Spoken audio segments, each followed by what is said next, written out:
মালিক আজকে তওবাকে উম্মতের তওবা হিসাবে গণ্য করেন। আপনি আমাদের উপরে বড় নারাজ হয়ে গেছেন। নাইলে অতীত তাকাইলে দেখি মালিক একজন হাত তুলতে দেরি, একজন চিৎকার দিতে দেরি, একজন আপনাকে অনুরোধ করতে দেরি, একজন বলতে দেরি, আকাশ থেকে সাহায্য আসতে দেরি হয় নাই, আপনার বাহিনী জাপায়া পড়তে দেরি করে নাই। আজকে তো বৎসরের পর বৎসর পার হয়ে যাইতেছে, চোখের পানি শুকায় যাইতেছে। ও মালিক, কোন বিজয়ের চিহ্ন দেখি না।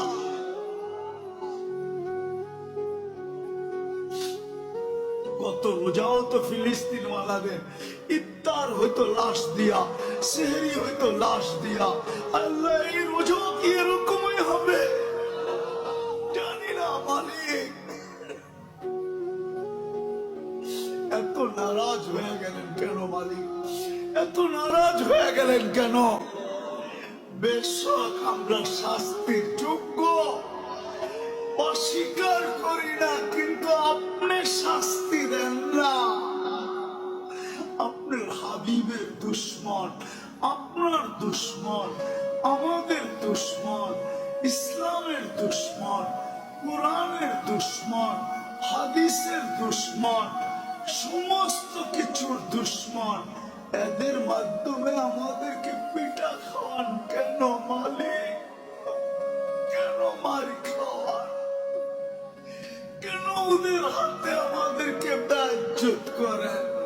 কেন আমাদের মা বোনদেরকে বেইজ্জত করান? কেন দুধের শিশুর রক্ত জড়ে ওদের হাত দিয়া?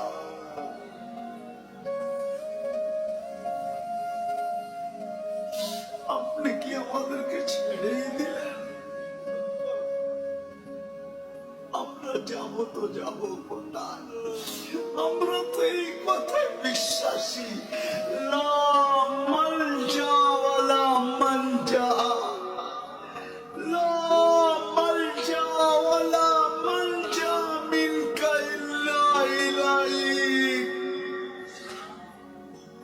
ডাইনে দেখি তো আপনাকে দেখি, বামে দেখি তো আপনাকে দেখি, সামনে দেখি তো আপনাকে দেখি, পিছে দেখি তো আপনাকে দেখি, উপরে দেখি তো আপনাকে দেখি, নিচে দেখি তো আপনাকে দেখি, নিচের দিকে তাকাই তো আপনাকে দেখি, ভিতরে তাকাই তো আপনাকে দেখি, বাহিরে তাকাই তো আপনাকে দেখি।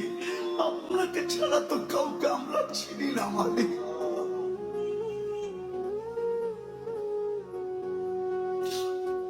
আজকে এই আলেমদের হাত খালি ফেরত দিয়ে না, আমারটা দিয়া দেন, দিয়া দেন, কোন আপত্তি নাই, কিন্তু আমার ডাইনে বামের আলেমদের হাত খালি ফেরত দিয়েন না। ইমাম খতিবদের হাত খালি হাতে ফেরত দিয়েন না। তুলাবাদের হাত খালি ফেরত দিয়েন না। তুলাবারা বসে আছে সামনে মালিক, যাদের পায়ের নিচে ফেরেশতারা পনের